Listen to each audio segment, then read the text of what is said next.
What is the creepiest or most unexplained thing that's happened to you that you still think about to this day? Welcome to our Monday episode of Redditainment Ask Reddit Mondays.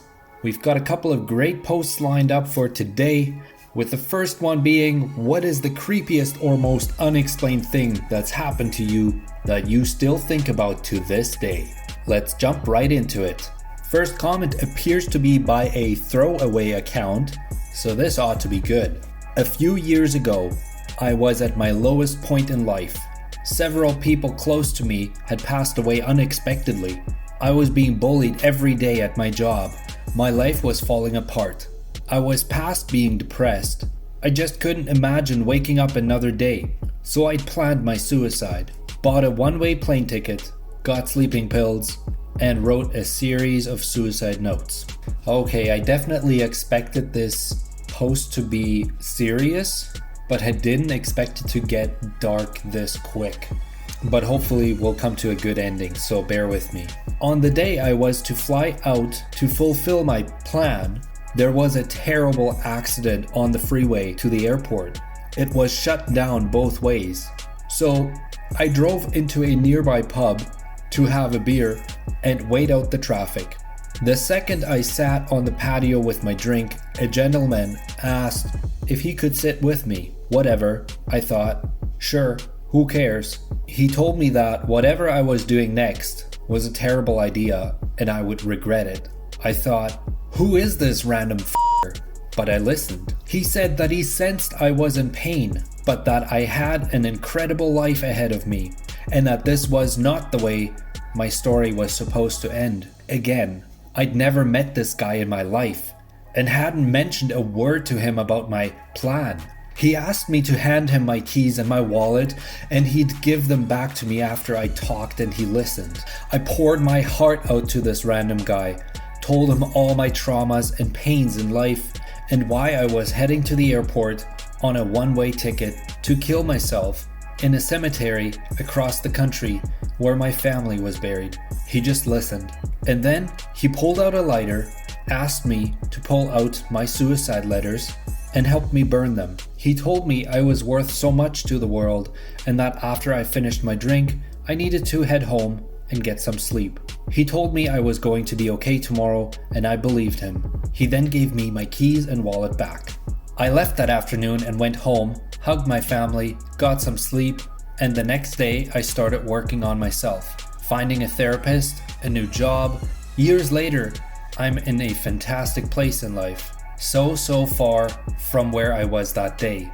To this day, no one in my life knows how close I came to killing myself, but this random stranger just somehow understood me and saved my life.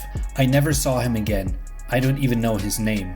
It's the most unexplained thing that has ever happened to me, and I think about that guy every day. So, thank you, kind stranger, for saving my life that random September day on a pub patio. I can definitely see now why this is the top comment of this post.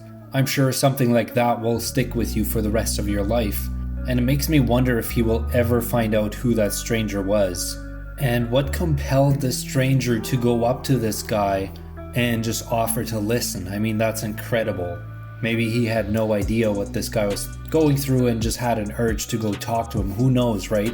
What are your thoughts on this? Alright, let's see if we got something a little less heavy in this thread. Here's a comment by Crippled Unironically. To this day, there was a kid in my class that no one else remembers. I distinctly remember playing with this kid in kindergarten, and we were pretty much inseparable. About a month past Christmas break, he disappeared.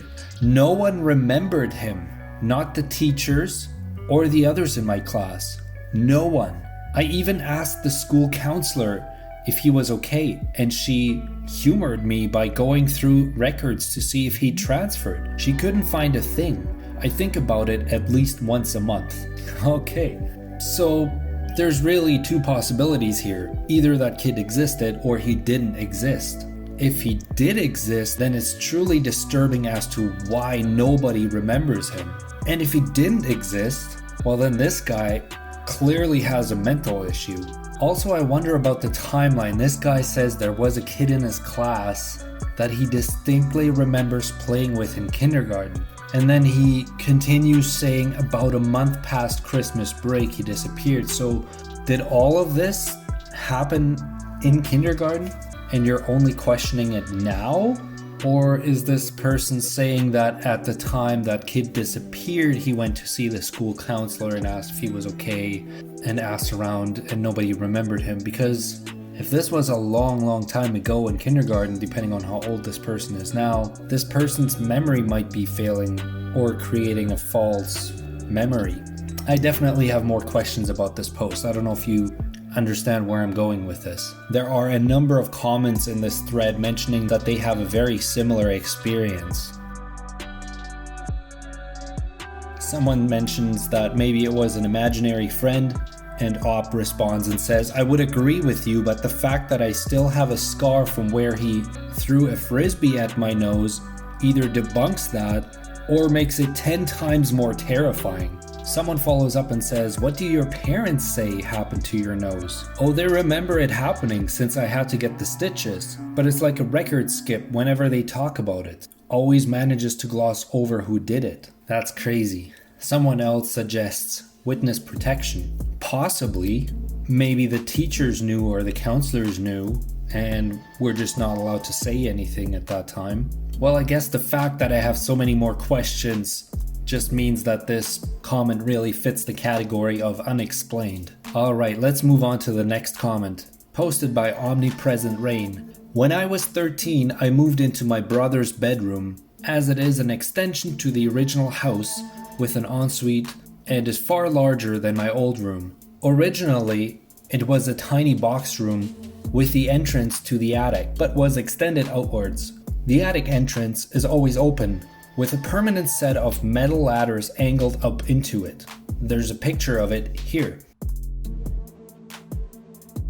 The Great Arch is where the original room ended. Within a few weeks of moving in, I'd wake up in the middle of the night to see a figure staring down at me, with a white head like a skull and formless black body. It would slowly move down to the foot of my bed and stare at me until I moved, at which point it would sink into the floor. Just sleep paralysis, right? And I'd begged to move into the room and had just got it set up, so I wasn't going to leave. I didn't really talk about it to anyone. It gradually became less frequent over time. 8 years after this, my brother mentioned at a get-together that he used to have a sleep paralysis demon when he lived in that room, a half-joking, half-freaked-out way to other people when the topic of them came up. He described the exact same f***ing thing. Neither of us mentioned it to anybody else at the time it was happening, so we have no explanation for us both experiencing the same thing. Okay, wow, this is crazy. The second part of the story really makes it creepy. If it wasn't for this person's brother mentioning the exact same thing, one could easily dismiss it as sleep paralysis, as the comment says, or maybe just your mind playing tricks on you, or something of that sort. The fact that the brother just explains the exact same thing happened to him when he was sleeping there definitely makes this bizarre. I remember growing up as a kid, we had a similar entrance to an attic like that, and there's always that eerie vibe around these pull-out ladders that lead up into the attic. Maybe it's just me. Someone says, I have a friend who described something like this to me. He figured it's just energy, so he'll send it some good vibes, which apparently worked because it stopped manifesting. Interesting, I wonder if that works. There are a ton of comments on this post, and we're barely touching the surface of the amount of stories there are here. But let's do one more and then move on to the next post of today. Biology J says, driving home from work late one night, I was followed, and it was weird. I left the hospital and turned off the main road to a bunch of side streets I would take. At one point, I noticed a car behind me that made the same left turn as me. They sped up to get behind me. I thought nothing of it. Then I briefly thought about running to 7-Eleven to grab some food and turned on my right signal. But I realized I had food at home, so I turned my signal off. The car behind me turned on their right signal, and turned it off as well, exactly as I had. At that point, I got a bit spooked. So I turned my right signal on and they did as well. Instead, at the next intersection, I turned left even though my right signal was on. They did as well. They proceeded to follow me through a series of odd turns. Eventually, I turned onto a cul-de-sac I knew about and figured I could turn around there and look at the driver to see who was following me. As I approached the end of the road, they figured out what I was doing. They stopped and did a fast K-turn and sped off. It was weird. Still don't know who it was. Alright, I'm assuming that was supposed to say U-turn. I'm not sure what a K-turn would look like. But anyways, that is strange. My first thought was maybe it's just somebody they know or one of their friends pulling a prank on them, knowing they just got off work. But if it was, you'd think this person would know their car. And you'd also think they would tell them afterwards. Someone follows up and says, if you suspect you're being followed in the future, make 4 in a row right-hand turns, a square if you will. If the car behind you does the same, you're being followed and you should find a safe place to go. That's actually really good advice, I think, because what are the odds somebody is driving around in circles, whether just by coincidence or by accident? And just like with previous comments, there is a number of comments sharing their own experience with being followed by someone unknown. Someone says, yeah, that was a gang initiation. They follow someone at night and kill them to get initiated. I seriously hope that's not true, but it's also not that crazy to think that this could be a real thing. Well, if that was the case, then this person got away lucky. But let's move on to the next post of today, which is in the same realm, but slightly more specific. This post says, Forest Rangers, what are your unexplainable and downright creepy stories? So we're still in the unexplained and creepy domain, but now we're narrowing it down to specifically Forest Ranger. But let's kick it off with the first story posted by a user that has since been deleted, and it's got over 700 upvotes, so I'm assuming this should be good. I told this story on Let's Not Meet, but I'm happy to tell it again. In 2016, my boyfriend, now my husband, and I went camping in eastern Pennsylvania. The place we decided to stop for the night was primitive. Camping was free, no cell service, barely a road, etc. We did encounter 2 other people. They might not factor into what happened later at all, but they were creepy, so I'll describe them. The first was a woman who had her truck off to the side of the road a little as we drove past. She had the hood open and seemed to be waiting for someone to stop and offer to help. Usually my boyfriend had no problem helping someone, but he said this time something about her put him off. She didn't really seem like she needed help, and usually people who need help look at you hopefully as you approach. She looked like she just expected we would stop. That's what my boyfriend said anyway. I hadn't really noticed anything that strange about her. The next person came when we had chosen a spot and we were setting up a fire for hot dogs. I had noticed people drive by a few times, but my boyfriend pointed out each time was the same car, and the man in the car watched us each time he passed. My boyfriend was a little uneasy about this, but we had driven around for a while before finding a place we liked. It had been raining and everything was muddy, and we wanted the driest site possible. He could have been doing the same thing. We briefly thought about moving, but the road was muddy too. If he wanted to find us, all he had to do was follow the tracks. There were some other tracks, but not many. He'd only have to backtrack a little to locate us again. He didn't come by another time, so we stayed and spent the several remaining hours before dark goofing off. No one else drove by. Whether or not those 2 had anything else to do with our experience, the real fear came later. We had gone to sleep in our tent, and around 3 a.m. we were awoken by this very loud noise. I can't describe it very well, or even remember exactly what it sounded like, but my boyfriend said it reminded him of a chain gun revving up. It was also similar to how it would sound if someone recorded a shovel being dragged over gravel and played it over a loudspeaker, is another way he described it. He jumped up and looked out the little window, but couldn't really see anything. The sound repeated itself another few times. I was too scared to speak, so my boyfriend whispered that it was probably miles off and I should go back to sleep.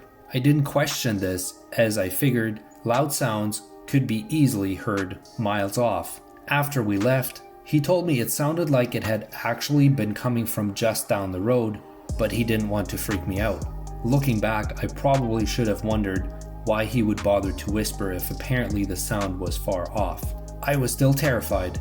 Every little thing I heard outside sounded like someone was walking around the tent. We laid there for a while longer when finally my boyfriend told me to get dressed because we were leaving. I got alarmed by this, and even more alarmed when he unwrapped the machete we had bought just for this trip from its plastic before opening the tent. We quickly packed up and loaded the car. I looked around for footprints that weren't our own, but despite the moon providing plenty of light, I couldn't really see. I did point out something my boyfriend hadn't noticed though before we got into the car. There was a beer can by our dead fire that hasn't been there before. We didn't even bring beer. While we were driving away, my boyfriend explained that he was nervous someone might have been trying to lure us out, so he didn't think it was a good idea to run from the tent right away. He also half expected to find our gas tank had been siphoned out, but that wouldn't have stopped us because we had a hybrid car. We joked that that would make a funny hybrid commercial. Number of brutal murders avoided by driving a hybrid? 2. We only joked because we were about shitting ourselves from fear and adrenaline even then. The rest of our trip, we only stayed in well-populated campsites or got a hotel. I think when you're out in nature, camping or whatnot, especially when you're far out somewhere where there shouldn't be anybody, any unfamiliar noise will definitely sound suspicious. And every person you encounter might seem creepy or come across as strange because there aren't many people around you when you're out in nature. I guess we will never know if these two people were up to anything and maybe they were just imagining things or completely normal things just seemed out of place. But the beer can that wasn't there before is definitely something that would freak me out. And also, who brings a machete when they go camping? I mean, if you think about it, they were the only two people camping with only this stranger that they've seen circling their campsite and that creepy lady that appeared to try to lure them out of the car. This could have definitely ended a lot worse. It makes for a good story for them and I'm glad they're okay. But hey, maybe bringing a machete to your camping trip might not be the worst idea. Or just stay safe around more populated campgrounds. Alright, another post here by another deleted account. I wonder why, but here goes. I've got a deep woods story that's been shared in my family for quite a few years. My great uncle was a deep woods kind of guy. In a practice I find a little weird, he would rarely use a tent, just set up a sleeping bag right on the ground. Since we're from Maine, there aren't too many large predators that really mess with people. There are black bears, but they usually hide from people, so I guess he just didn't feel worried. So he's out sleeping in the woods when he feels tiny hands patting his face. Wakes up, opens his eyes to see a raccoon standing over him, just feeling his face. So what does my great uncle do? He just goes back to sleep. Even though entertaining, I think this story fails to fall into the category of unexplainable and downright creepy. But hey, this was a good story to throw in the mix to lighten the mood a little bit here. Next post. I'm a ranger, non-peace officer, and work at a pretty remote desert park. This happened before I got there, but the other rangers I work with were there. They went to do a patrol during summer, our off season, at one of our seldom used campgrounds. On a patrol, our maintenance ranger found a burnt out car in one of the sites. The desert is a weird place, so he just calls the sheriff and waits. Sheriff arrives and it turns out there's a body in the driver's seat with no arms and no legs, just a torso and head burnt. Sheriffs just marked it as a suicide and removed the vehicle. We are close to Mexico and get a lot of illegal drug traffic, so I guess they don't even bother trying to solve those. Super sketchy. Someone follows up, yeah sure, suicide. I mean, that was pretty clear if the legs and arms are missing that it's not a suicide. It's too bad that a case like that doesn't get proper investigation. I mean, somebody out there might be looking for this person, not knowing what happened to them, and here they have a body and they don't even do a proper investigation as to what happened to that person. Hopefully they would at least try to identify that person so that whoever may be trying to find them can at least have closure. Desert Mermaid 97 says, "Not me, but my dad who was a ranger. He said once he was out in the forest with one other ranger, they had to camp overnight halfway to their destination. Well, that night they heard footsteps and a lot of them outside their tent. Then they heard at least 20 people scream, 'Get out!' Needless to say, they got the fuck out and radioed it in. The next morning the cops went out and searched and found 4 skinned animals pinned to the trees around their campsite." So many questions. I mean, all of this is just completely bizarre. What? Where did those people come from? Who was screaming? Why were those animals skinned? What the heck? Someone follows up and says, "Who were the 20 people?" Op says, "They don't know. They were all gone by morning." Someone else says, "Possibly the scariest story out of all of these. 20 people gathered at night screaming at you to leave? Yikes." Can you imagine waking up in the middle of the night, you're camping in the middle of nowhere, and you hear a bunch of people just screaming to get out? Holy, would that make me run? What would your first reaction be? You just wake up, you're startled, and you hear voices screaming, and you're like, there shouldn't be anybody here. Well, we definitely had some great stories today. That was it for this episode of Ask Reddit. If you enjoyed this episode, leave a like. If you're subscribed to this channel, leave a comment down below. Join the conversation and I'll respond as much as I can. Thanks for watching, and I'll see you in the next video.